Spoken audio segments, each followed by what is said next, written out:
That All right, good morning, and thank you so much. Well, I guess it's afternoon now. Thank you so much for joining the Livingston Diversity Council for our November session of Learn, Love Livingston, a dive into diversity, advocacy, economy, and empowerment. I'm so pleased to welcome you here today with our special guest. We have the privilege of working with the Ziibiwing Center out of Mount Pleasant, Michigan. I have a great physical location. Today, we happen to be via Zoom with Raymond Codotte, and I'll introduce him momentarily, but I appreciate all of you joining us today. We'll just keep moving forward a few moments about the Livingston Diversity Council, and then we'll dive into our content for today. So just a real quick thank you to our Champion for Change partner, St. Joe's. St. Joe's has been a great supporter of the Livingston Diversity Council and our efforts over this past year. And really thanks to their sponsorship and their support, we've been able to bring these monthly online learning sessions to our Livingston County community. So we want to say a big thank you to St. Joe's for their support. I also want to thank our Livingston Diversity Council Board of Directors for supporting this effort, helping with content and helping us to move forward with educating and connecting within our community. And a special thank you to our Community Outreach and Education Committee, which is one of the Diversity Council's community action committees, made up of folks from our board of directors as well as our general community members. These are ways that we can engage with other community members and people can be a part of bringing out information to our community. So the Community Outreach and Education Committee is really responsible for developing the content and topics and connections for our online learning series every month. So a big thank you to all of my folks from our committee. A little bit about the Livingston Diversity Council. We've been in existence since 1987, so this year was our 34th year in operation. Our mission statement is that we are a change agent for diversity, equity, inclusion, and access that collaborates, educates, and empowers to build a thriving community. We know that we are better when we all work together, and those are really the goals of the council, to engage other folks and work together as a community and really play on our differences as well as our similarities to make our community safe and welcoming for everyone. The vision of the Livingston Diversity Council is that we will become a transformative community as Livingston County, that we will embrace and empower all people for their uniqueness and their contributions. That is something that we really strive for, and you can see that hopefully through all of the efforts and activities of the Livingston Diversity Council, as well as all of our community action initiatives. So just learn more, connect with us. If you don't already follow us on our Facebook and Instagram, please feel free to do so. Make sure that you're liking our posts, sharing our posts, commenting on our posts. That's how we get our stuff out there. Feel free to email us with any questions, comments, and certainly visit our website. That is changed very regularly to reflect everything that's going on in the community that's being done by the Diversity Council and in conjunction with other organizations in the county. Just one more really important thing as we move forward with today is our group agreement.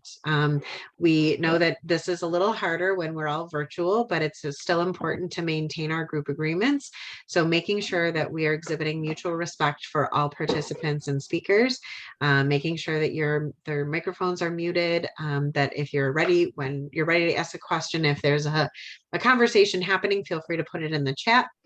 If it's time for Q&A, please feel free to speak into the space or use the raise hand function. We just want to make sure that everyone has an opportunity to speak and be heard. Attend to privilege. It's really important as we're learning this new information that we recognize where we come from, what privilege we sit with as we're learning this new information. Recognizing that our gender gives us privilege, sometimes our socioeconomic privilege gives us privilege, our our place in this world, our race, our sexual orientation, all of those things offer privilege to us. And those tend to sometimes color our perspective a little bit as we listen to new information. So just attending to our privilege is really critical as we're learning new information and hearing from folks speak from their experiences. Recognize your intent and your impact. It's important to have good intentions when we do this work, but it's also really important to pay attention to the impact that that might have on someone. Even though the intention is good, sometimes the impact tends to be negative. And so we want to make sure that we're paying attention to that impact of our statements and our questions, as well as the intention of those. Make space, take space. This is really critical for folks that are used to speaking all the time. Make sure that you're giving space for other people to take time and space in the session today, but also take space if you're not if you don't tend to be that person that speaks out. Use this opportunity to engage and push yourself a little bit to engage with folks. Really critical that I find all of us as we're learning new items is that sometimes we learn new things and then we feel bad for not knowing those things. And that's a really natural thing. And while it's very important for us to acknowledge that we didn't know and we need to fix it, we also need to understand that if we didn't know, we didn't know, and there's nothing that we could do about it. And so it's important to not freeze people in time, not to villainize people or ourselves for not knowing something. But once we do know, now we have the opportunity to be different. And so make sure that you're not freezing people in time, especially yourself, because we find that that's a pretty common thing as we learn new information. And lastly, just push your learning edge, get comfortable with being uncomfortable, ask questions that may not necessarily be framed the right way, or, that you think may not be as on topic as you think they are, or whatever. Just reach out and ask those questions and engage in this learning process. It's really important to get comfortable with being uncomfortable, because that is where we learn the best, is when we're just a little uncomfortable. So I always talk about pushing your learning edge. Remember, you're kind of standing on the edge of a mountain and just kind of leaning over, right? And leaning into the learning. And as soon as you're uncomfortable, that's when you're going to learn the best. So, but not too uncomfortable, because then we kind of freeze. So those are our group agreements. Those are things that help us to establish a positive learning environment for today. And I appreciate all of you jumping into that agreement with me. All right, so now I'm going to be done talking. I'm going to stop taking space, and I would love to introduce you to our presenter for today. This is Raymond, or Ray Codotte, who is the visitor services representative from the Ziibiwing Center in Mount Pleasant. And our content today is to talk about Anishinabe spirituality. This is new information for me. I'm super, super excited to learn and to learn with you all today. I'm pretty new to learning about Native American history and the spirituality. And so I'm really excited to learn this new information today. I've had to practice my words multiple times to make sure that I pronounce them right. And hopefully I did an okay job, Ray. You did a wonderful job. Awesome. Awesome. So we're just so glad to have you with us. I was just thinking that, Nicole, you must have been practicing them words for a while there. I did. And I, as I was talking to your staff at the center, I said, now I'm getting this right. So, but I'm very excited to learn today. So Ray, thank you so much for being here with us. And as a reminder, if we go late in our time frame, just remember, folks, to participate in the survey that's linked in your chat.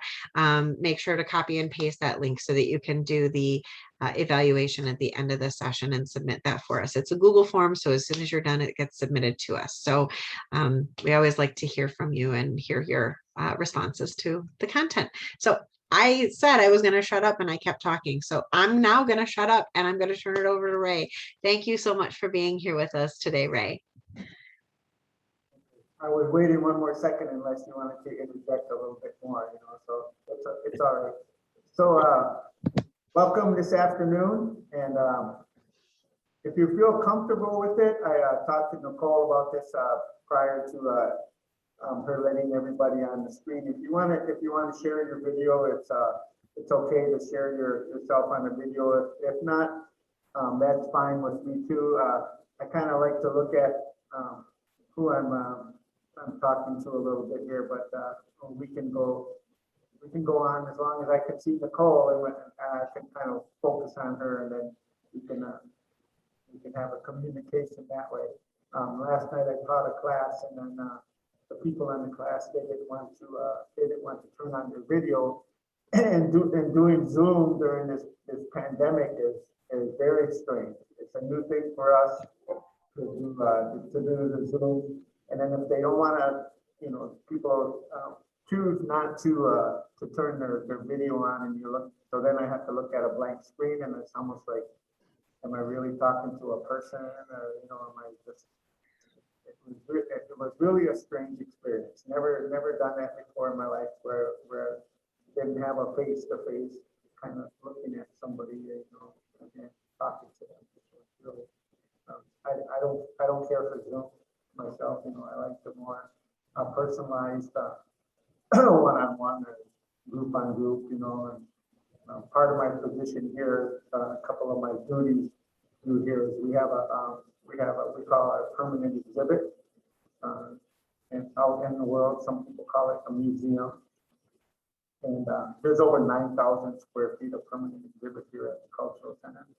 So one of my responsibilities is to give guided tours, and I give guided tours to 10 or more people in the group. If 10 or less come in, sometimes if there's 9 people, I do break the rules and give a guided tour to 9 people, but usually it's 10 or more people I give a guided tour.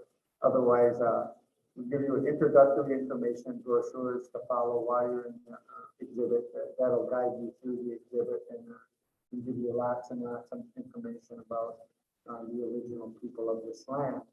And then so you kind of broke it down, and you kind of went from the general Anishinaabe people, and then you kind of went down to specifics to the spirituality of the Anishinaabe people. But holistically, the holistic approach to being an Anishinaabe is you can't compartmentalize each one of them, because spirituality is the whole of being Anishinaabe. Okay, and you can't take it out and separate it because it's an everyday way of life. Okay. So, but we can talk about it as an individual force that's happening with the original people of this land. So let me begin by inviting you all here to the Cultural Center. We're at 6650 East Broadway, Mount Pleasant, Michigan. Zip code is 48858. Our permanent exhibit is open from 9 a.m. in the morning to 4:30 p.m. in the afternoon. We have our retail center also here. And then the room I sit in here is called DR1. The room over here to my left, it's closed off by a wall. It's called DR2, but the wall collapses and then it becomes one great room, and then we call it the big discussion room. And these individual rooms could be occupied by groups, just like say your group came here, and you can rent the space and you can have your meeting in here, or if you have a bigger meeting, you can have open the walls and have a bigger meeting, in the DR2. If you haven't before the pandemic, buffet style lunches or stuff like that, catered lunches coming in and all that stuff like that. And we do have audio visual equipment here that you can rent, or you can bring your own audio visual equipment here to the Cultural Center. Right here to my right, the door is kind of right there where my hand is. Lead outside to a really nice patio. We have around the building, we have our nature walk and plant walk, where all the plants around the building have little plaques on them, and they'll give the name and in the original language of the Anishinaabe and also English language. And so you'll know the plants. And then also there's a book that I hand out. People want to go on the plant lot. And then it says, if you open up and you find a certain plant that you're interested in looking at, it will tell you what the name of that plant is in English and also the original language. And also it will tell you some things that the plant is used for, you know, if it's used for healing or, you know, if it's used for a spiritual thing. So it's a very nice little walk. But right now, since winter took over, all of the plants are not here anymore. They're hibernating right now. So come join us. You can join us on our website, www.sagchip.org, Ziibiwing. Also, we have a face page.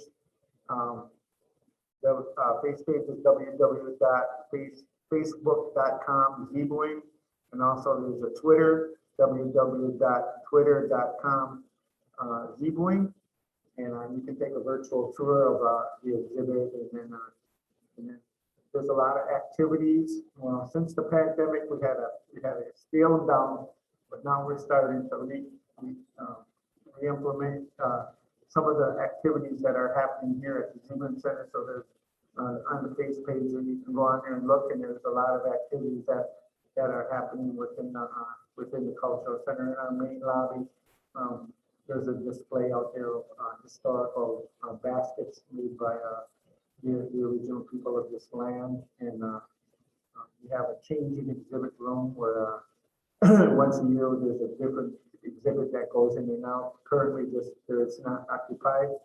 We also have a research center where and a library where you can go down there and you can do any type of ancestral search.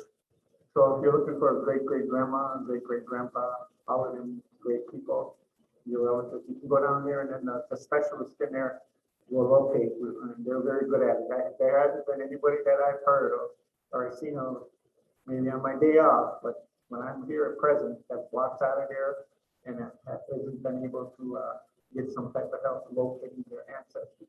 And that's all free of cost. So you have to do is just go in there, sign in, and give your information. The specialist will take you through looking for your ancestors. You know.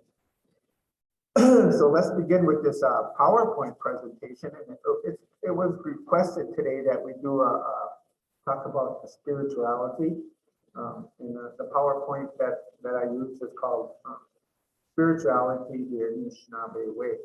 And so some of the things that Nicole talked about is that she was practicing the language, practicing the original language of the people of this land. And so I'm not a fluent speaker. I do know words and I do know phrases, but I'm not a fluent speaker. I consider myself as a student of the language. Okay, so just like Nicole, if I see a word, I have to practice it. So don't feel bad about that, Nicole. So there are original Anishinabes that don't know the words and they have to practice them also, just like myself. I have to practice words like Anishinaabe. You have to practice the Ziibiwing Center. I had to find out what the Ziibiwing Center means, and so on and so forth. And language is one of the very most important things to the original people of this land. It's their connection, it's how they live in balance with themselves, with their connection to their creator, with their connection to the natural environment, to Mother Nature, to everything on this earth, physically and spiritually, and in the universe.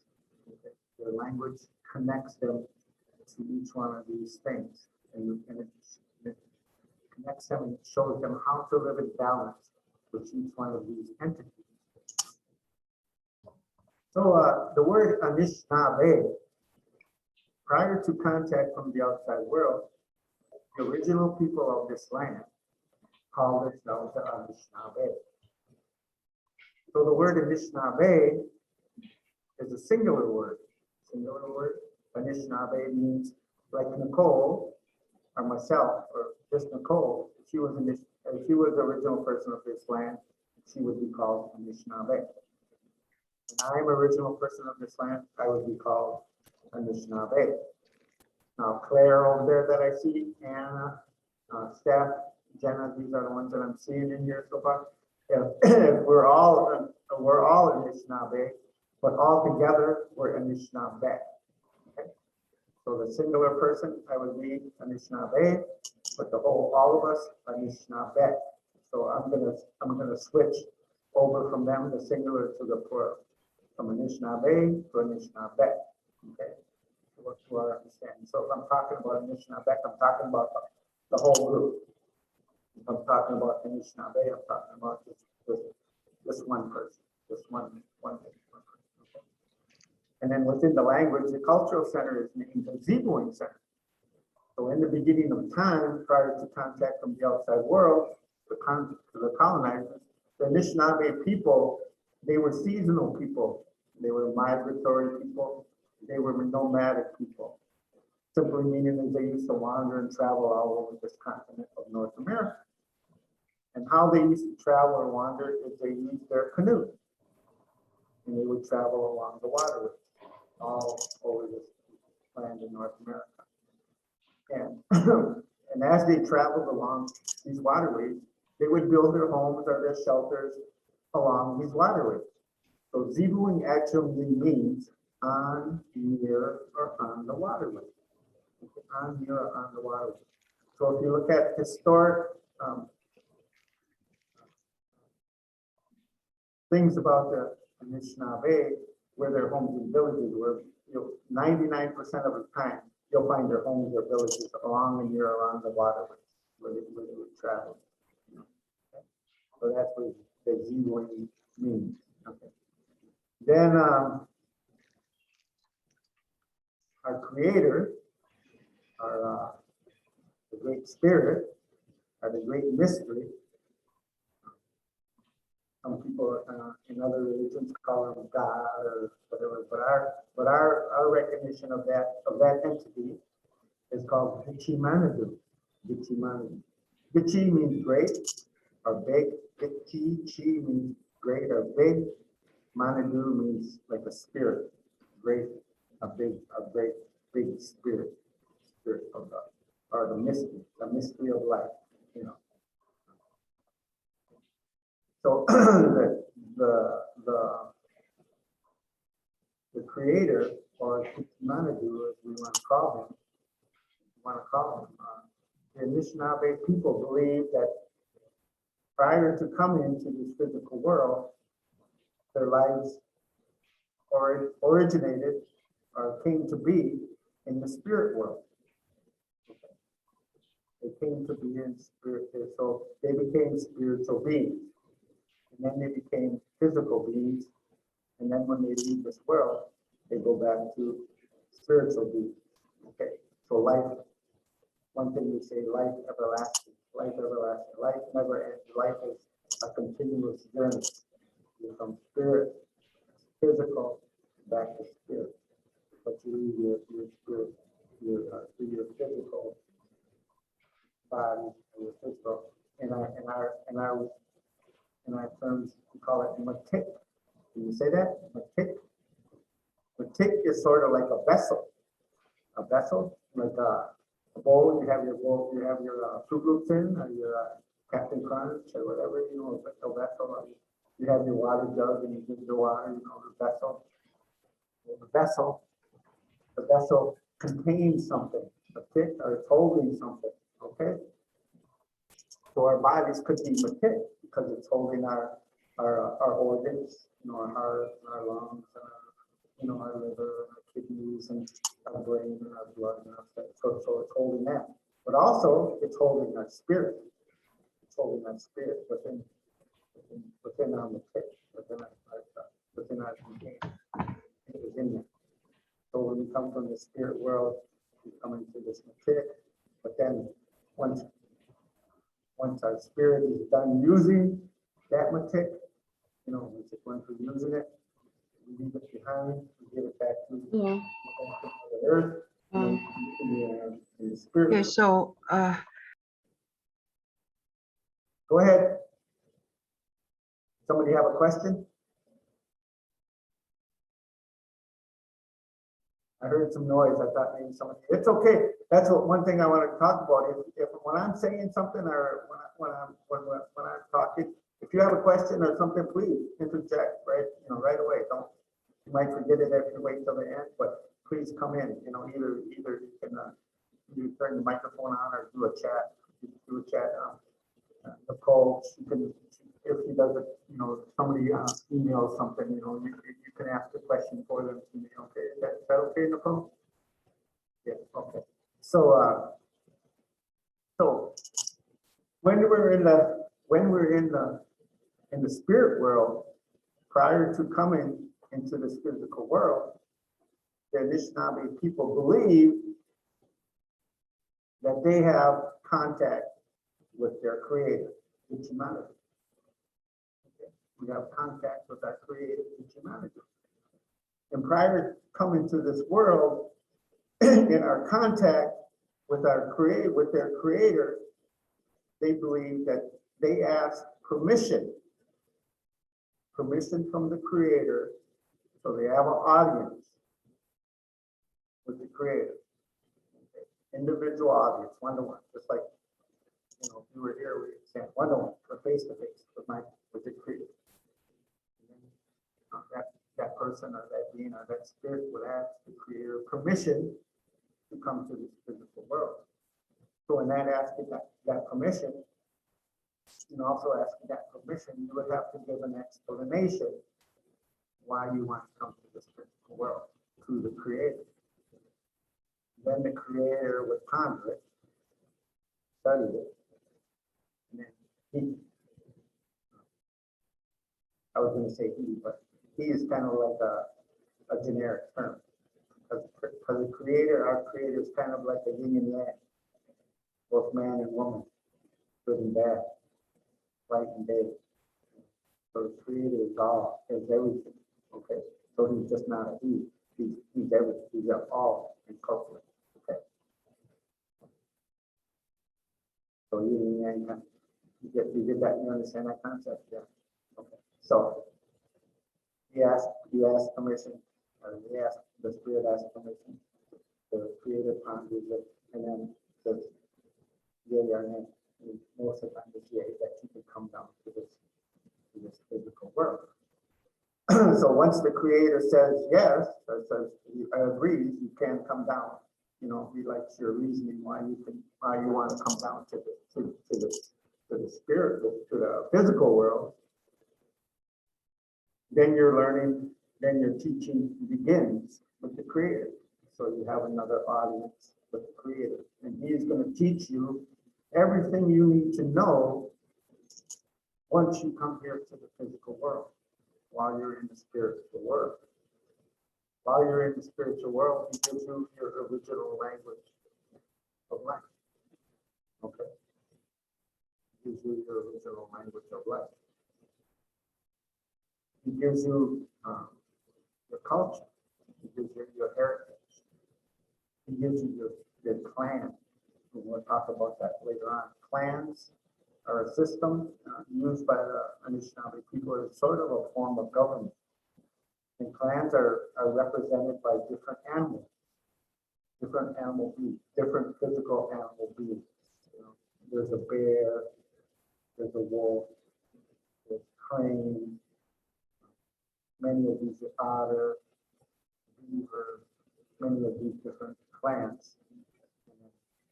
The creator will assign you to one of these clans. He'll give you one of these clans. This is the clan you belong to. Okay. So say if you're in the spirit world, you ask permission from the creator to come to this physical world. You have your audience, and then the creator comes back and he says, yes, I'll give you permission. Then he starts teaching you all of these things. He gives you your clan. So your clan is kind of like your whole focus on who you are, who I am in here, who I am. Where does my piece of the puzzle fit? Who am I? Identity. It's identity. Very important, very important. A lot of people around in this world today, they walk around. Who am I? What is my purpose in life? What is my meaning? Why am I here on this earth? But the Anishinaabe people, they already knew. The Creator gave them it. They don't want it. They're here on this earth. Okay. And so they become part of this clan system when they become a physical being. So say, for instance, let me just grab one out of here, the bear clan. The bear is part of the clan. And so you come into the physical world and then you become a bear clan person, all right? So as you come into the physical world, you're taught everything that about that clan, what it means to be a bear clan person, all the meaning and purposes in life, you know. And the bear clan people, a couple of things that the bear clan people are responsible for. They're sort of like the police of the community. They're sort of like the warriors of the community. They're sort of like the protectors of the community, okay? So when the Anishinabe people wander and travel from different place to place, and they make their communities, or they make their homes, their settlements in different places, the Bear Clan people would protect those people while they're moving from place to place. And then once they decide this is where we're gonna build our homes for this short period of time, the Bear Clan people would protect them. Also, so that way of life, since the beginning of that person's life, since when they come here to the physical world, they're taught how to be a Bear Clan person the rest of their life. So they're connected with those people. They're connected with those other Bear Clan people. Also, another thing that the Bear Clan people are taught is how to be the medicine people.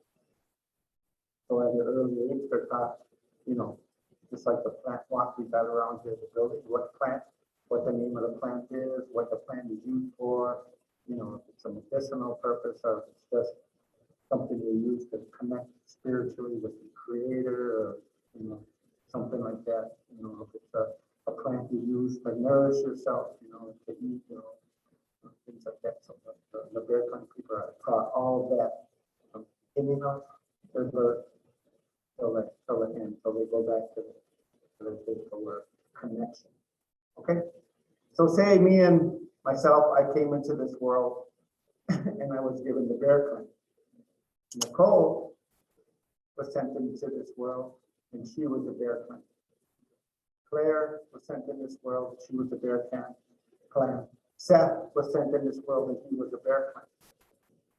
And so we don't know nothing about each other. We never seen each other before in our life. We're not hide our hair, know anything about each other's life, but we are Bear Clan. So since we are Bear Clan, we are brothers and sisters. We are auntie and uncle. We are grandma and grandpa. So even though me and Seth over here aren't related by blood, you know, we didn't come from the same mother and father. Me and Seth aren't related from blood. I could call Seth my brother. I could call Seth my uncle. I could call Seth my aunt, my grandfather, depending on age. You know, if he came here to the physical world first, and he's older than me, I could call him grandpa. The same thing with Claire. I could call her my sister, my auntie, my grandma. Same thing with Claire. Okay, Nicole and Cindy. So that's how that works. And since that works, since all of us, since I use Dad and Anna, I use Anna too. I don't mean to leave y'all, Anna. Sorry about that. But so since we're all Bear Clan people and we're all relatives, even though we're not blood relatives, so in our maturation or maturing of life, you know, sometimes we get that little twinkle in our eyes with somebody, you know, we're all looking for a partner, a life partner, you know, to be with. Since all of us are Bear Clan people, we can't, even though we're not blood, you know, relatives, we can't have that twinkle in our eyes for each other because we're Bear Clan. So that's why the other clans, so we have to find that perfect person or that partner within the other clans. Okay. The Anishinabe people are patriarchal people, so they follow their father. So when you come into the physical world, that's kind of like if your father's a Bear Clan, then you become a Bear Clan. Okay. In some of the societies out in the East Coast, they're matriarchal. They follow their mother clan. So when they come into this world, they follow So we'll get to how they do that too. So now we'll go back into the spirit world. We're getting I'm getting a little ahead of myself. So when we're in the spirit world and we have our communication with our creator, he gives us permission. He teaches us a lot of these things, our language, our culture, our heritage, our clan. He gives us these things. And within this concept, one of the important things that he gives to the Anishinaabe people in the spiritual world is they have the right to choose who their parents are. They have a right to choose who their parents are, who their vessel is, who their matik is they're going to use to come into this world. They're Anishinaabe people, believe me. So they have the right to choose their parents when they come into this world. So another one of the teachings, very, very important teaching. That was a very important teaching. Another one of the teachings, he gives you 4 teachings before he sends you to this world. So let me take a step back. Anishinabe, did I tell you what the Anishinaabe means? Take your head yes or no. Did I tell you what it means? Oh, Anishinaabe, let me say it again. Since I don't remember telling you. Anishinabe means, literally translated into English, Anishinaabe means first man lowered from above and placed on this earth. First man lowered from above and placed on this earth. So the Anishinaabe people believe they were here on this continent, North America, since the beginning of time. Very, very important statement.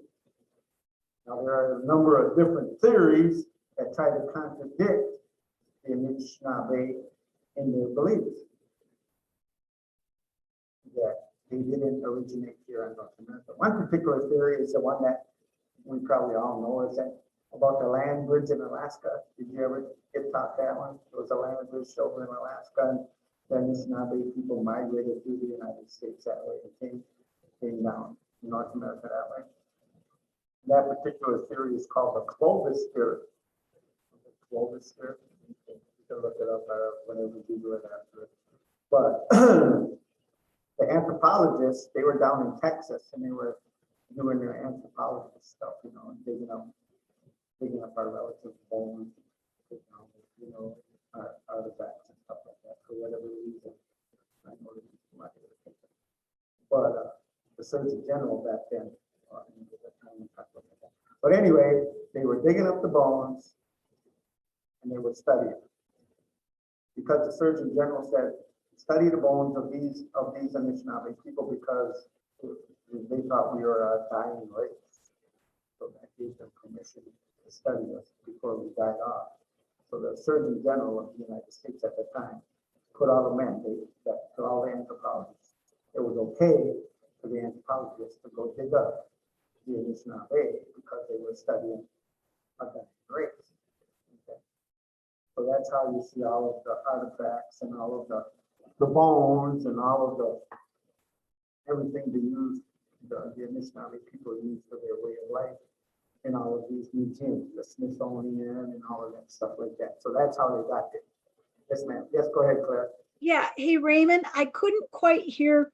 So why did the Attorney General say it was okay to dig up your relatives' bones? Okay, because he thought they were studying a dying race, that the Anishinaabe people were dying out, that they were no longer going to exist.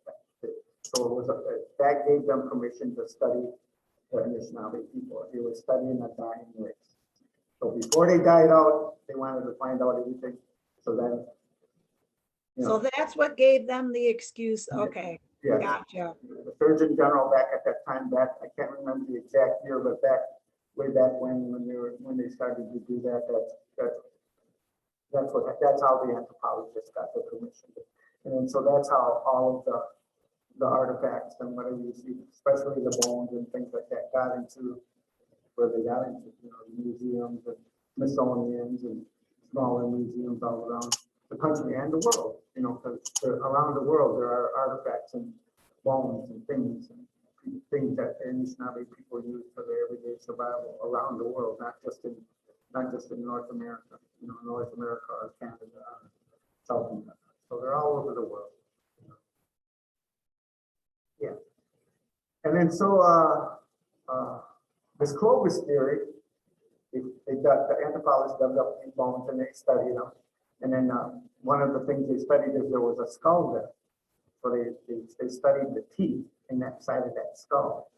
And they found out that what that person was eating, what they were consuming, what materials it was by studying their teeth. And they said, oh, this material was found over here in Europe. The same material was found over here that they were eating in Europe. So by that way, that these people came across the language because they were eating the stuff over there. And they came over. But the Anishinaabe people, through all of their oral tradition, through their scroll teachings, the writings on stones, to the pictographs on the side of it, all point to that we believe we were here since the beginning of time. Those are just theories. And one of the main theories, why they have the main theories, is a different PowerPoint, but I'll interject here at time. Since when the colonizers came here, one of their main purposes to come here to not the first colonizers, but subsequent colonizers that came here, mostly the British people. When the British people came over here, one of their most important things they wanted to own and possess all of the land. So they thought of various ways how to get the land away from the Anishinaabe people. Okay. A lot of horrifying, terrible things happened to the Anishinaabe people because of the acquisition of land by the colonizers. And so this theory was that the Anishinaabe people came over here, the colonizers came here, and they said, well, since the Anishinaabe people came from over there, they weren't the original people of this land. So we have every right to come here and take the land away from the Anishinaabe people because they weren't their original owners or original possessors of land. Which is another thing, is that the Anishinaabe people don't believe in the concept of ownership and possession of land. It was never in their culture, never in their heritage, that an individual, Anishinaabe, could own or possess land. That was a far-fathomed concept for the Anishinaabe people. How can you own the light that shines down upon you? How can you own the air you breathe? How can you own the water you drink? How can you own the land you stand on? You understand? They never had that concept of life in their culture and their heritage. That was never one of the teachings that the Creator gave the Anishinaabe people when they sent them to this physical world. Now you're going to come down here. Now you're going to own and possess all of this land. Okay. So when the Creator sent the Anishinaabe people down to this physical world, he gave them 4 teachings, 4 levels of learning. Once the Anishinaabe first man lowered to this earth, placed on this land, the Creator gave them 4 teachings. The first teaching was the teaching of water. Turn of water. And here at the Ziibiwing Center, we have a phrase here that we use. We say water is life. Without water, it doesn't matter what race, creed, color, gender you're from. If you don't have water, you won't survive. So the Creator taught the Anishinaabe people about water. Then he taught us about one of the next teachings about air. He gave you the teaching of air. The next teaching that he gave you, the third level, when he's lowering you down, he taught us about fire. All the importance of fire. Then the next level of life. I was going to bring one in here. It's kind of like, it was a little hoop, kind of like a hula hoop kind of a thing. Kind of like, if you hold a hoop up here, that's kind of like what it represents, the lower end. And the fourth teaching of life is actually that hoop, that circle of life, where you belong and where your piece of the puzzle is on that journey. Because the journey is just like our life, never ending, always. continuously going on, always going forward. I'm like, going on, bring it down. So let me stand up for a second. I'll do a little story here for you. So in the beginning of time, the creator, I'm not saying the creator, I'm not the creator, but he was up in his lodge in the sky, all right? He decided that he was going to create all of creation. So he had his swirling thoughts, and he was thinking about it. His swirling thoughts represent the creation of this universe. So he sent his swirling thoughts out into the darkness, and then the stars were created. The planets were created. The moon, the sun were created. The beautiful Mother Earth was created. And all the beautiful, wonderful things we see here today. The mountains, the ocean, the lakes, trees, the grass, plants, the birds, the animals, fish. All of these things were created first here on Mother Earth by the Creator. All of these things were created first before man. Then the Creator, one day in his life, he decided to create something in his image. So he decided that he was going to create something in his image. So he created the first being that he ever created was woman. And we call her Keith, Mother Earth. Mother Earth was the first woman he created. Keith, Mother Earth. Then one day he came out of his lodge and he decided to create something in his own image. He decided he was going to create man. So as he came out of his lodge, he looked down upon this earth, up in the sky. He looked down upon Mother Earth, and he reached down in Mother Earth.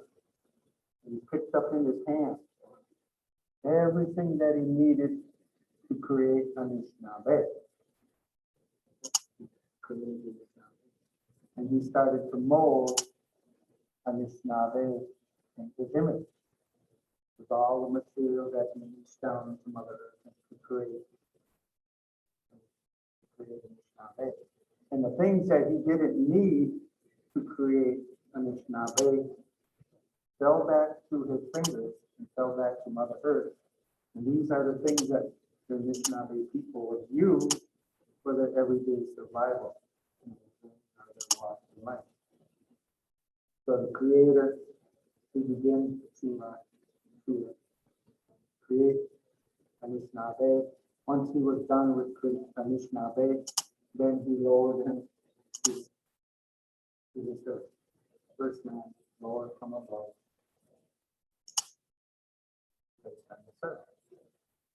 So one of the things one of the stories that I tell, I teach dance class on Tuesday night. That's what I was doing here. I was teaching an original dance style class right here in this room. And then one part of the story, part of this creation story is that, let me step back just a little bit. So Creator, he's lowering man to the earth, to Mother Earth. Just before Anishinabe lowered man to the earth, man gave a little kick with his feet. That was the first dance that Anishinabe people ever performed in their lifetime. That was the first dance. So since the beginning of the time, since that lowering, since that gift that the Creator gave us, since that dance that the Creator had given the Anishinaabe people, they always had to use dance in everything they do within the balance of life. From the beginning of life, the birth of life, everything else in between, all of the celebrations, they always use dance. Even when a person goes back to the spirit world, they set themselves up in the pit, they go back to the spirit world. They use dance because it's an essential part of the Anishinaabe life. So while the Creator was on, before he created man, he decided that he was going to create this other being that he sent down to. Well, it was kind of like the same thing. So he sent Anishinabe down.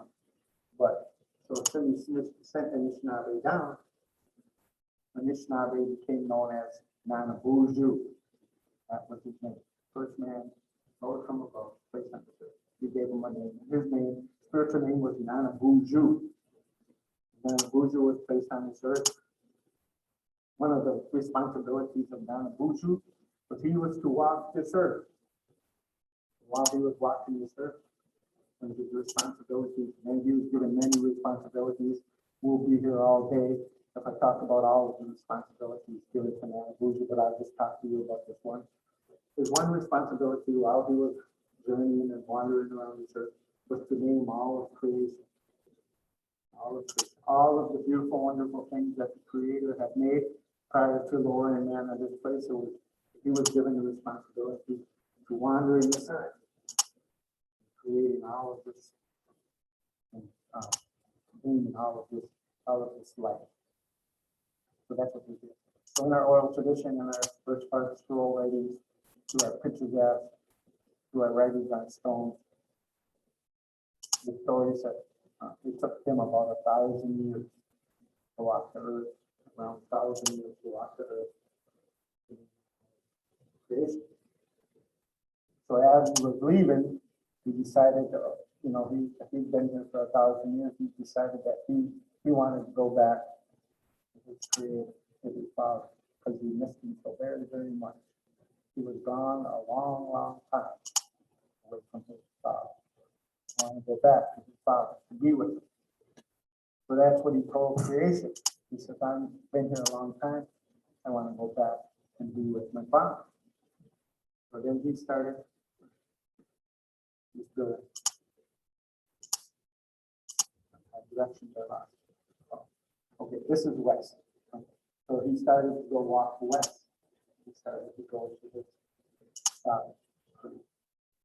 When the Anishinabe person is done with their matik or their vessel, and when they continue on to the spirit world, that's the direction that we say our spirits go to, is the western direction. Okay, so he's going to the western direction, finding his Father, his man. But then all of creation, they all speak up and they say, no, please, we love you so much. Please don't leave us, don't go, don't be with us, stay here, be with us, here on Mother Earth. And Nana Buju said, no, he said, I'm so lonely. He said, I'm so lonely with my Father. I want to go be with my Father. I have to be with my Father. And he starts walking away. And just before he leaves the screen, he turns back around and he looks at all of creation. And he said, all of creation, I'll make you just one promise. And I'm going to go back to find my Father. But one day, I will come back and I will walk amongst you. I will walk amongst you and be with you once again. And that is my promise to you, creation, all of creation. But you have made here at this Mother Earth. And then so in the Anishinaabe language, which is called Anishinabe Mowin, Anishinaabe is the individual, Mowin is the language. Anishinaabe Mowin is the language. So cut it out there. Anishinaabe Mowin. So in the language, how we greet one another is we say bonjour. And some people say, oh, that's joy, bonjour. And it has nothing to do with French. It's a derogatory thing when you say it has to do something with French. That has nothing to do with French at all. Nothing. So somebody say it's French. If you say, oh, that sounds like bonjour, you're saying in French. It's a very disrespectful thing to say about it. Okay? When we say bonjour, we're talking about Nana Buju. So we don't know. I just met Claire or Nicole. I just met Anna. I just met Claire and Seth. I met Jenna. The rest of them. I met you guys, and I say bonjour. I have to say bonjour to you because you might be Nana Buju, who decided to come back and visit our place in the form whoever he chooses. So we say, Uju, out of respect to that spirit coming back, because we never know. Because he said one day, he didn't say, well, I'm coming back next Wednesday at 3 o'clock. I'll be here. So everybody come gather around and we'll all have a feast. I'll be for the next one day. And I'll come back. But we don't know the day, we don't know the time, we don't know the season, but we know that one day he's coming back. He's going to be okay. So, one of the things that the Creator also gave us, he gave us 4 medicines to use on our physical journey. We picked our parents, came into this physical journey, picked our teachings before. And one of the four things that he gave us was, he gave us tobacco, he gave us sage, he gave us sweetgrass,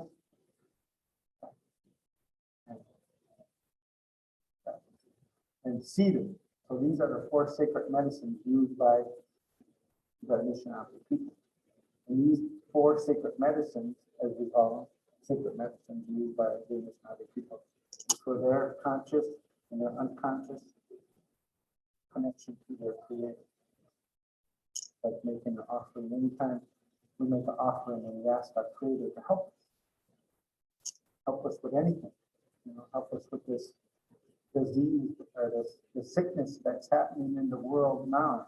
Help us with this COVID. Help us find a cure. Help us, stop having so many people getting sick and dying and stuff. So we make an offering. We use tobacco. We ask the Creator. Like a conscious contact, unconscious contact with our Creator. Now, not to say anything about any other religion, but we sort of don't need like a go-between. Talk to our Creator. Go to somebody else and say, another religion, hey, can you petition the Creator? Can you talk to the Creator for me? You're such a spiritual being. Can you talk? We don't have to. We can have that consciousness. If I ask permission, I'm talking to the Creator. I'm not talking to anybody else. And I'm asking if he's looking down upon me, and we're talking. Understand that concept? So that's what we use the 4 sets, and then the other ones are sort of to use like a smudge. To purify our mind or soul, to focus our direction, to focus on our journey, to think about good things, to leave all of the worldly things, I gotta pay the phone bill, I gotta pay the fees, my kids over here and having problems at school, all of this stuff, like where am I gonna get some food from, the water, the water is no good over here for drinking, and all of this stuff, like all these world things. Leave them behind you, focus, and look out, and then spiritual contact with your Creator. That's what the medicines that He gave us, and that's how we apply it, and that's how we use them. We never ask anything for bad, anything but bad. You don't ask for, give me a glass of bad drinking water, don't ask it for that kind of stuff, okay? How long have I been talking? It is currently 1:02. Okay, so 1:02, I want you to see my PowerPoint. For 1:02, I have 30 pages of PowerPoint. This is page number 1, where I'm on right now, where I'm talking to you right now. Page 1 of the PowerPoint. So I'm going to turn the page and I'm going to go to page 2. Okay, so we'll see how long that lasts, all right? Okay, go ahead, Claire. Before you go to page 2, Raymond, Okay. can I ask you a couple questions about Okay. what you Yep, that's why I'm here. So, I answer them as correctly as I can. okay. So, if I am understanding things correctly, what you're saying is Anishinaabe Yeah. are born into purpose. Yeah. right? Well, actually, they're given their purpose and meaning in life before they're born. So Right. they have it here in the spiritual world. Once they came here, then they have it, they have it. They have it. They have it. But Yeah. the clan marking just makes that much more clear, right? Yeah. Okay, Give them sort of a sense of self-identity, you know. And when the colonizers came over here and the acquisition of land, that's one of the things that they tried to take away from the Anishinaabe people was their connection with the Creator. So they would take all of their spiritual, say if this was my spiritual thing I used for the contact with my Creator, they would take this away from me and they would put it in there because they didn't want me to have conscious contact with my Creator anymore. You know, because they wanted the acquisition of the land. So right, we tried right. to get rid of the land of all of the Anishinaabe people by doing terrible, terrible things to the Anishinaabe people to get the land away from them. Right. So then, That's a My- big PowerPoint, if we can talk about that. oh, All of the things that happened to the Anishinaabe people through the acquisition of land by the colonizers. yeah. Well, Raymond, I think, Even the churches were part of that too. yeah. Yes, well, Some people get offended when I say that the Christian, they said, oh, that must have been not the real Christians. And I said, I don't know what the real Christians and the non-real Christians are. I don't know if they call themselves Christian and that. This is what they did to the Anishinaabe. right. All That's Christians. That's the fact. So does Buju, when Buju returns, Nanabuju? yes, Not that I know, I'm aware of, he hasn't returned yet. but does he or she have a purpose when they return? Yeah, he's gonna be, yeah,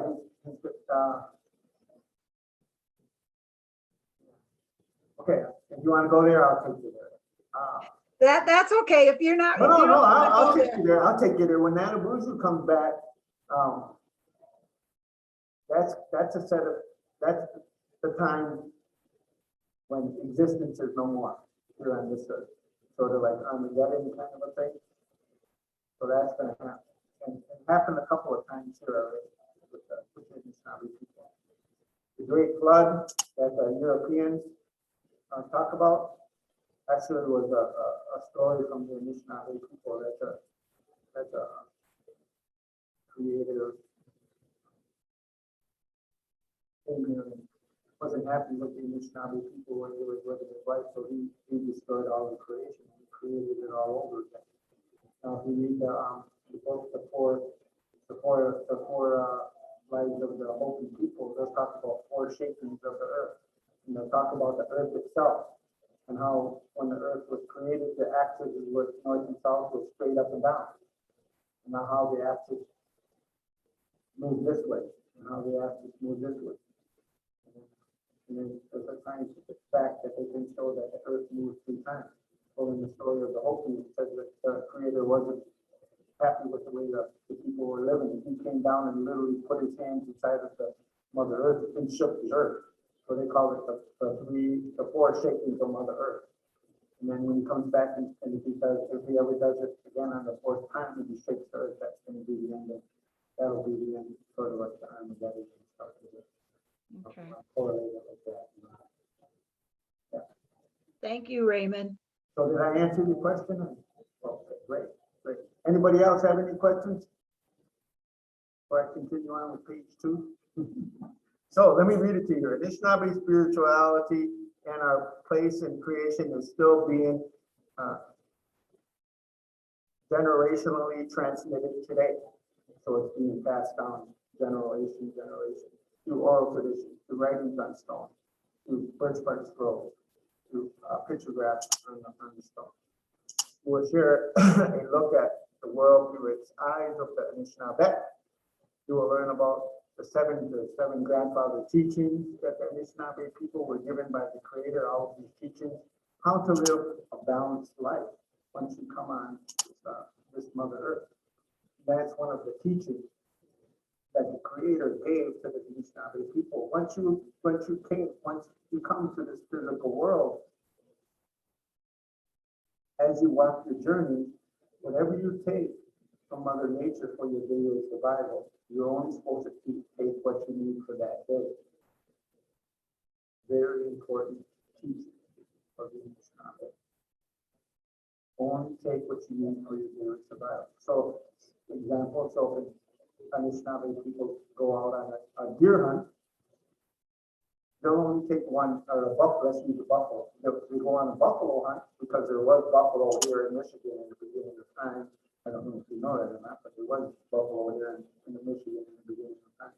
So if they go on a buffalo hunt, they take a buffalo, they just take one, maybe two buffalo, because the buffalo was a huge animal.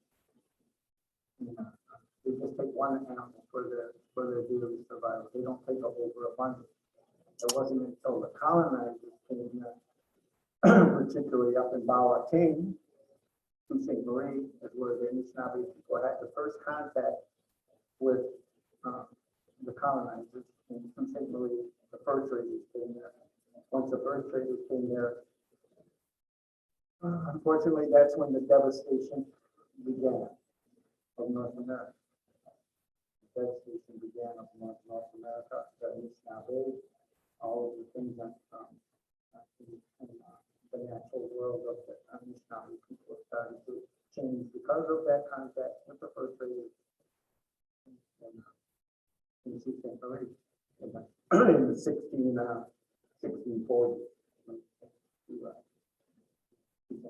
And then the 1600s, then the missionaries came.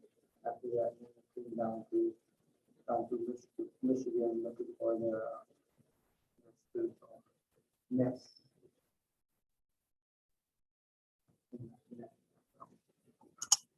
So the seven grandfather teachings were given to the people, guiding principles of us to live a balanced life, as well as other important Anishinaabe beliefs, stories, and ideas that shape now how we live as a people, how we live as a people.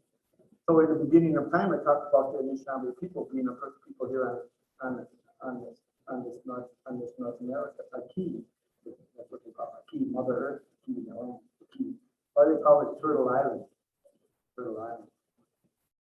And so I had some tried to get into some intellectual discussions about this Turtle Island concept. So if you look at North America, we have Florida down here. We have, what's that? The state over here by California with that little line that's going to by the Bajas over there. And we have Canada up here. But actually, if you're above and looking down upon North America, it kind of looks like a turtle. One of the legs for the Florida would be one of the legs. The Baja would be its tail. Up here by Nova Scotia and all that, that would be the head of Earth. So we call our land Mother Earth. But I was trying to have an intellectual conversation with another Anishinaabe. He's saying, well, how did the Anishinaabe people know that Mother Earth was shaped like North America was shaped like a turtle? Because you can only see Mother Earth shaped like a turtle if you were up in the sky somewhere looking down upon it. But it's always been, and since the beginning of time, that the Anishinaabe people called North America Turtle Island. We'll leave that intellectual conversation. But I have an answer for that. But I'm not sure. Right now, you have to come back and hire us, and we'll go into that conversation. But anyway, so Anishinaabe people, they lived along the East Coast. As far north as Nova Scotia, as far south as Carolina. It's said back 10 to 15,000 years ago, prior to contact from the outside world, that's where the Anishinaabe lived, 10 to 15,000 years ago. And they lived in small communities, small groups along that way. And they traveled along that way, along the waterways, and they would, interact with each different settlement along that way, trading, getting along, even, finding a maid or doing all of that stuff they would do along that route, established trails on that route, far north as Nova Scotia and Carolina. The Anishinabe people would wander, and then even west they would wander into the hunting and gathering location where they hunted and gathered the sugar bush camp. They hunted and gathered wild rice, corn, things of that nature. The corn, Anishinaabe people were the first growers of corn. Actually, they gave the corn to the colonizers, and then colonizers genetically changed the original corn that was given to them. So if you see that yellow piece of corn now, you guys like corn? You like corn? So that yellow piece of corn that you eat has very little nutritional value when you're eating that corn. Very little nutritional value at all. Because once the Anishinaabe people gave it to the colonizers, years after that, they genetically changed that corn to what it is nowadays. They took all of the natural, the healing stuff, the good things, which helps our bodies grow. And it's not even no. But it's yellow piece of corn. It only tastes good when you dip it in butter and put salt on it. Otherwise, it's very bland and it really doesn't taste good, And the wild rice, and the berries. They used to come here to Mount Pleasant and they would harvest the huckleberries here in Mount Pleasant, harvest other plants and medicine for food, and then they would move back to their winter shelters down in the Saginaw Valley area to build their winter shelters down there. Let me see if I can get to page number 3 before we're almost close to 1:30 here, Nicole. It is currently 1:16, so we got about 10 minutes. You want me to continue on, or you want me to do a Q&A? I'm okay with it unless there's other questions Yeah, that, you can just jump want in. to be asked. Jump in. Okay, Claire, go ahead. Me and Claire got a connection here. Let's go on. You're good for sure. Well, I don't know, Ray, but yeah. So I have a question. Yeah. Is the colored corn that people have always called Indian corn that has multiple Very colors? nutritional. There's a lot of traditional value in there. Like the wild rice. The wild rice has 24 grams in every serving, 24 grams of protein in wild rice. It's the most nutritious rice you'll ever eat in your life. The white rice, the processed rice, Right. the rice, even the brown rice has less nutritional value than the wild rice. Has 24 grams of protein in each serving of the wild rice. Yeah, it's good.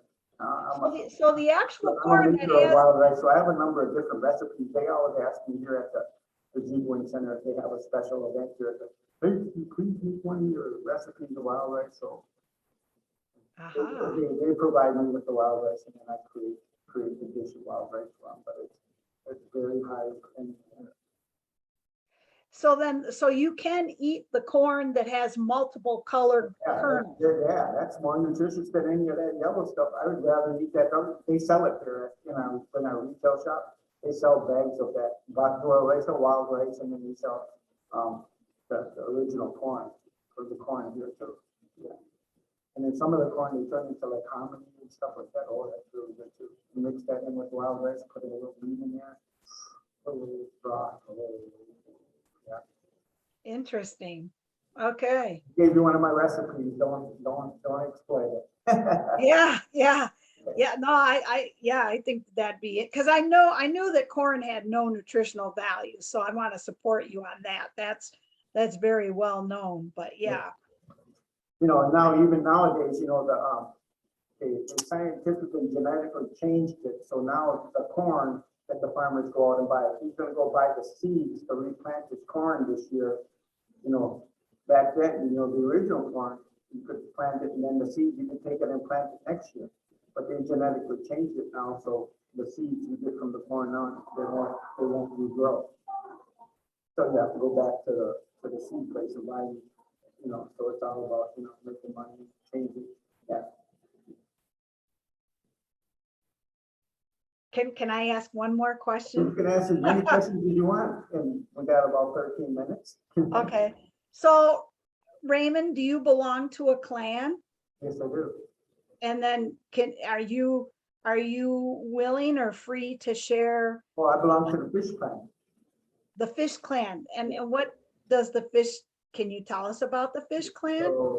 So remember when we come from the, then you're born into this clan. So the fish clan is thought from an early life. They are the teachers. They are the visionaries, the seers into the future. So then nowadays they call it like ESP or whatever they call that, or even some guys, like the calendar, the Mayan calendar predicted in 2012, so vision a fish clan person, they could see stuff like that. That's something that's going to happen in the future that didn't happen already. They can tell what's going to happen. They're the teachers, they're the storytellers, they're the keepers of the knowledge, all of that kind of thing. Yeah. So then they're sort of like interpreters too. So since they can see and their vision isn't here, their vision is out here. Open mind, with our open mind. So that's kind of what when you smudge yourself and you use the medicine, that's kind of what you want to do, is you want to change your vision from here to here. You understand?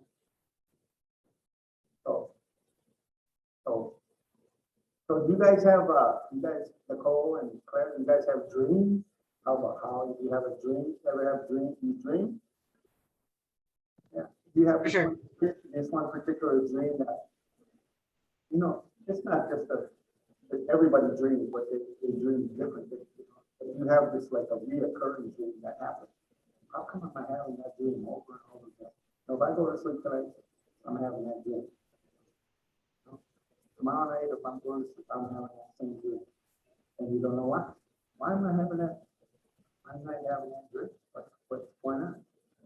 So when you come to a fish clan person and you tell them, you just tell that person, tell that person about your dream.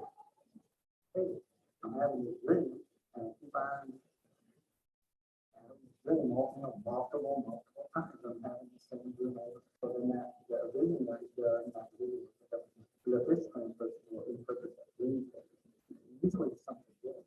Usually something good that's going to happen. It's never usually like, terrible, what's going to happen, all these negative things. It's usually more positive. That spirits are speaking and telling you something, trying to teach you something, showing you something in your life, by giving you something. Sometimes you can tell if you can. This is one thing. So if you have this, I'll give you this guy. If you want to do this tonight, you don't have to, but if you do, okay?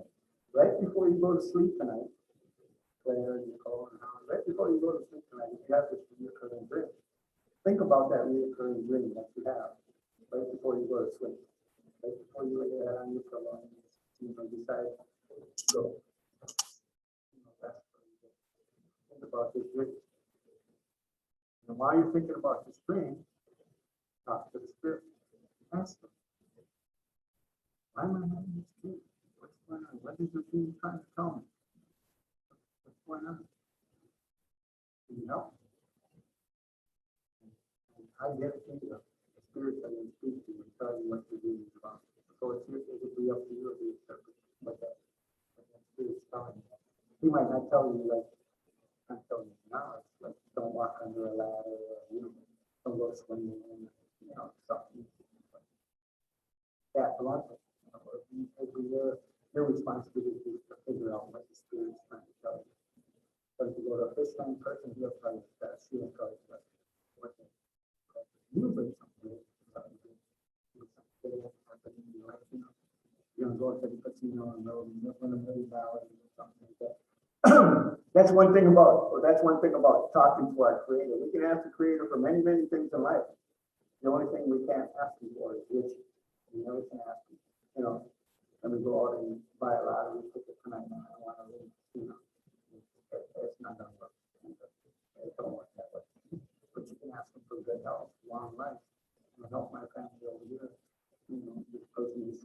job, how to come into the world, with food, clothing, and shelter. You couldn't actually, you didn't have to create it to help them, it might not happen today. It might happen today, but it's gonna happen.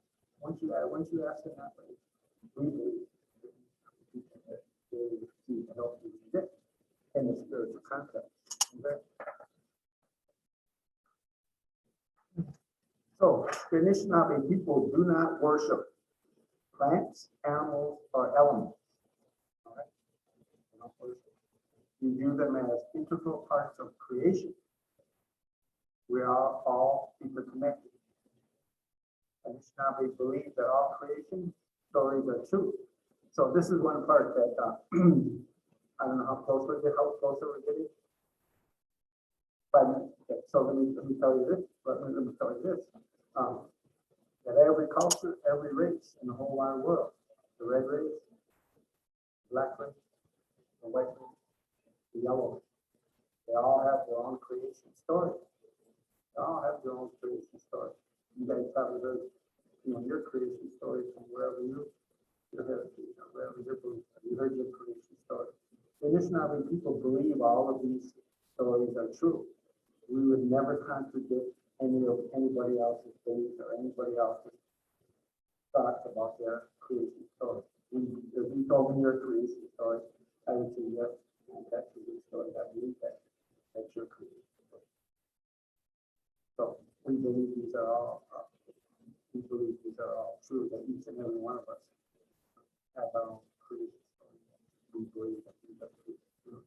And then the colors I told you about, the red, the yellow, red, black, and white, also are the 4 sacred colors of the Anishinaabe people. Yellow is considered. Where am I going? Oh, yellow is considered east. Anytime you talk about the Anishinaabe people, you always talk about the eastern direction first. And the eastern direction is the direction we believe that when we're sent here to this physical world from the Creator, that's the direction we come into this world. Is the yellow direction.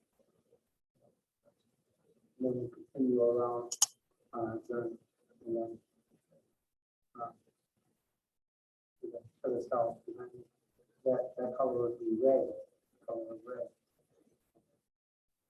So, the color red is where the warm weather comes from. South. Over here in the west is black. Black is where we go. When we go to our west, to our Creator. And then the north is white, where the snow comes from, where the elders are, the white hair people, and elders, and teachers, and all of that kind of stuff. And each direction has its own result. We'll go another 2 hours on the sun direction, so I'll just stop there. Do you have any questions about that class? Yeah, Raymond, I was pretty familiar with the 4 directions. I'm going to lay one on you though. Thank you for talking with all of us with Shih Tzus. Thank you for talking for what?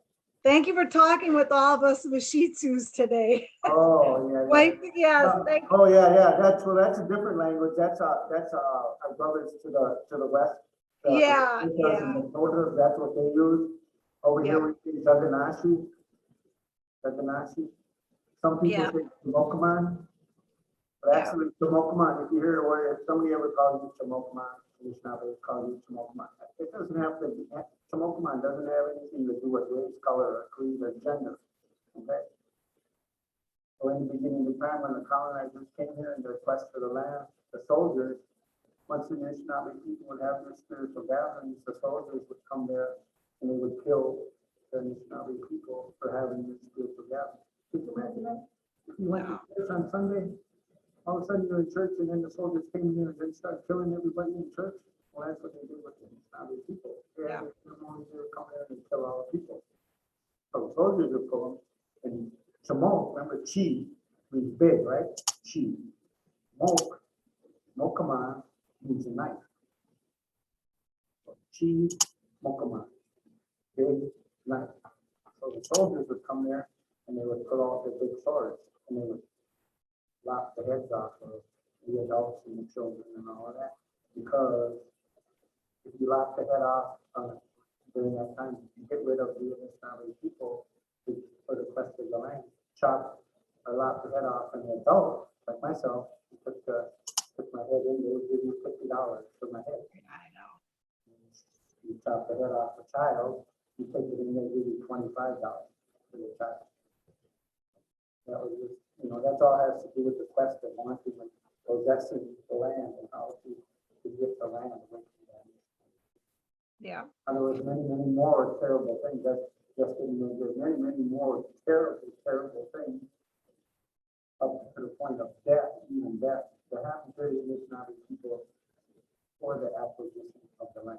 They're taking away their spirituality, they're taking away their culture and heritage, they're taking away their language. In 1881, it started with an Army officer whose name was Captain Richard Pratt. And, he developed his first Indian boarding school in Carlisle, Pennsylvania. Here in Mount Pleasant, we had a Indian boarding school. It was called Mount Pleasant Industrial Boarding School. From 1893 to 1934, they added just 300 students. Where once the land was taken away from the Anishinaabe people through trees and stuff like that, the Anishinaabe people were put on the reservation, like the Ziibiwing reservation where I'm sitting right now, 3 square miles.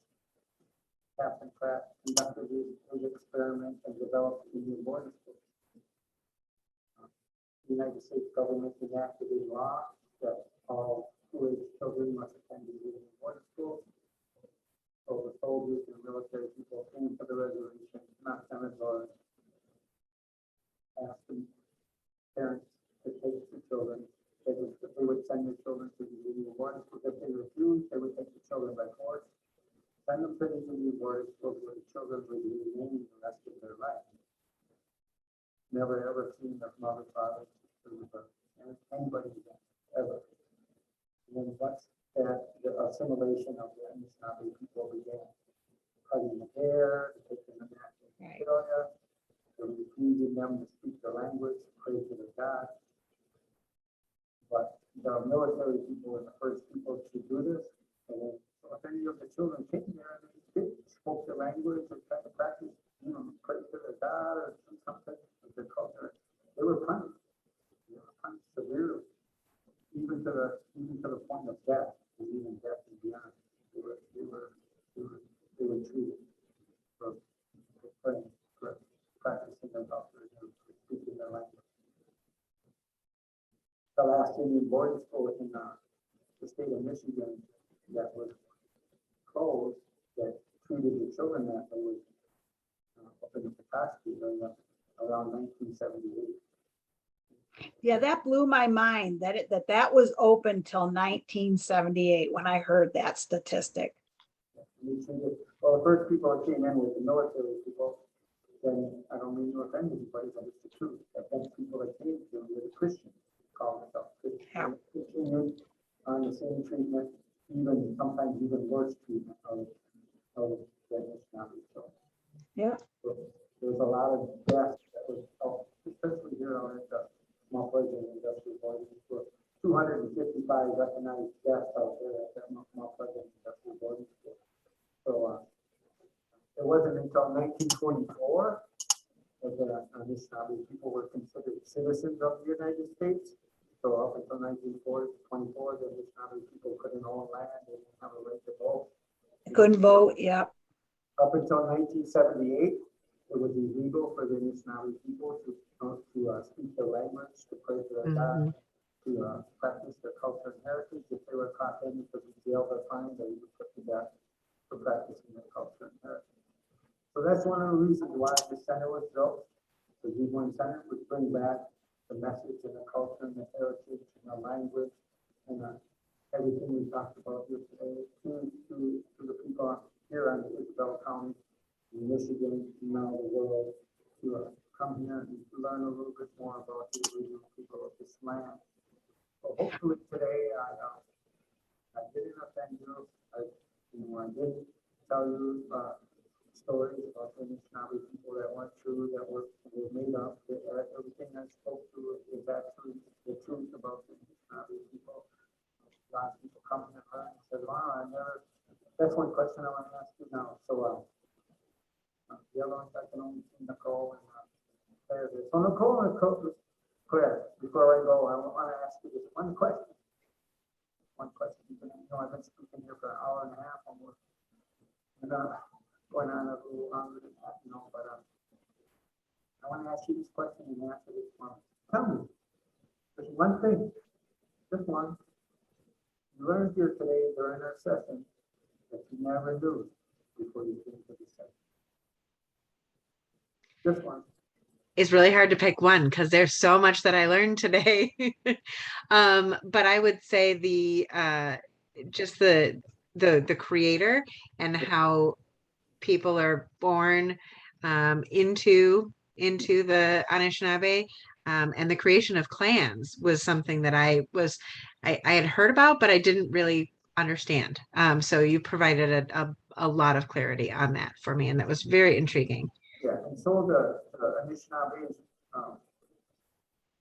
spirituality isn't religion, like organized religions, like all of the organized. I don't know how many organized religions are out there, but it's not an organized religion.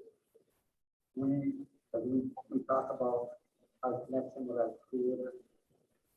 It's a way of life. When you get up in the morning, so we go to sleep at night, and even when we sleep, we're living that way of life. So I want to thank you for inviting me to Nicole, and inviting the Ziibiwing Center here to do this presentation to your class, or to your students, or to your members, and to your group. We wish you well. Please come here to the Ziibiwing Center once again, 6650 East Broadway. We're open Monday through Friday, 9 a.m. to 4:30 p.m. From the exhibit, up and running. A couple of things because of the situation around the world. We do ask that you strongly suggest, that you wear a mask when you come here. We have hand washing stations. You can use your hands on. Okay, so we strongly suggest. You don't have to if you don't want to, but we strongly suggest you wear a mask when you come. And please participate in social distancing. We're definitely talking about being able to create a field trip, so to speak, with a group of folks to come up and visit you all. So hopefully soon we'll be able to see you, and anything related to the LDC. We've always requested masking, especially for in indoor spaces. So we absolutely will honor that. Yeah. So let me get off my soap opera and my commercial there, and get back to the world. And so language, once again, is very important to the Anishinaabe people. A lot of the languages, when they're translated to English, they lose a lot of their meaning. You know, parlez-vous français? Parlez-vous français? Sprechen Sie Deutsch? Un peu. Habla español? So when you take these languages and you translate them to English, a lot of their language and when you translate it, a lot of meaning is lost. Yeah. Same thing with Anishinabe. Once you translate Anishinabe into English languages, a lot of it's missing. A lot of concepts that English languages have, which doesn't exist in Anishinabe. Like the word goodbye. We don't have no word for goodbye. As we say now, Nicole, now Claire, now we met. We're going to meet again somewhere down the line. It might not be today, it might not be tomorrow, it might not be next week, maybe not even next year. But somewhere down the line, we're going to meet again. You understand? I have no word for goodbye. But we have a phrase. It goes like this. You can write it down if you want. It goes like this. First three letters, ba, B-A-A. second, you can kind of like, if you want, what do you call that? Hashtag it in the middle, kind of like Ma, Ma, M-A-A. P, the last one, P-I-I. So if you can say that. Bama P. Bama P. I'm a P. Bama P. And Bama P, it can be translated into English and it kind of like doesn't lose a little bit of its meaning, but Bama P, it really means Claire and Nicole. To the rest of your people in your group. If I don't see you again in this lifetime, I will see you in heaven. Bama P, each and every one. I'm a P. Bama P. Raymond, make sure, I don't know if you can see the chat, but there were a lot of people that had to leave early for other commitments, but they were very, yeah, very appreciative, and we really appreciate That's you. what I was gonna ask too, how did it, you know, did it, I didn't wanna offend anybody, you know, talking about, you know, the Christians and the military, but that's, you know. It's the truth. It's important to speak true history. It's the truth. Yeah. That's the truth, that's the way it was. Okay. I really come to a group meeting like this and tell you a non-truth. Okay, it's not easy. Mhm. Well, Raymond, thank you so much for your time today. We very much appreciate it and really can't wait to be able to expand our knowledge another time and in person. In person. So, yeah. In person. Then we can give you